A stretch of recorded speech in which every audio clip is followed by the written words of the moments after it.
রাত বাজে 10টা, আয়নার সামনে যে এই যে সাই জায়গায় যে ঢং দেখাইতেছে। এই এগুছ তোমার এই ঢং আমার আর কতদিন ধ্যান দেবো কদি?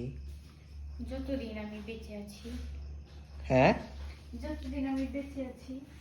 তো রাত 10টার সময় তোমার স্বাস্থ্য কিছু কেনা আমার কেমন লাগতেছে কাউ? মুখ না খুললে কেমবো মুখ কেমন লাগতেছে? একবারে ওই যে জৈঠা পাগলির মতো দেখা যাইতেছে। জৈঠা পাগল দিছে না, একবারে এরকম দেখা যাইতেছে। তোমার কাছে মনে করো যে আমি যদি এই বিশ্ব সুন্দরী হয়ে যাই তোমার সামনে পার্লারে থেকে, তোমার তাও ভালো লাগবে। হাসা কথা যেটা হেরে কইলাম, সত্যি কথা কন না না। আমি জানি আমার অনেক সুন্দর লাগতেছে। ঢং কত বউ বউ লাগতেছে না?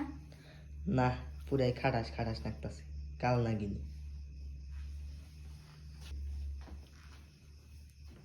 খাটাস খাটাস লাগতেছে, আবার একটু একটু সুন্দরও লাগতেছে। সুন্দর লাগতেছে কি নিকে জানো, যে মুড়ু দিছো তাই লিখে। আমি জানি আমার কাপড় পরলে সুন্দর লাগে। হ্যাঁ, খুব সুন্দর লাগে, জৈঠা পাগলের মতো। ঘুমাও যাও এখন।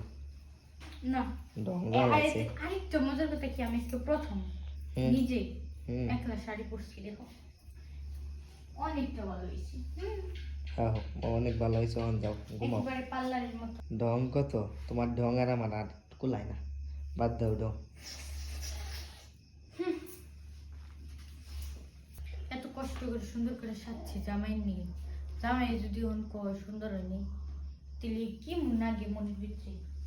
আগুন ধরে নে কেড়ে না, সুন্দর লাগতেছে ইনকে যাও, সুন্দর লাগতেছে অনেক। আপনারা কইন আমার কেমন লাগতেছে কমেন্টে। আচ্ছা আচ্ছা কবনি। কেউ খারাপ কমেন্ট করেন না, করলে আমার মনটা নষ্ট হয়ে যাবো, কারণ আমি প্রথম একলা শাড়ি কিনছি, বুঝছেন?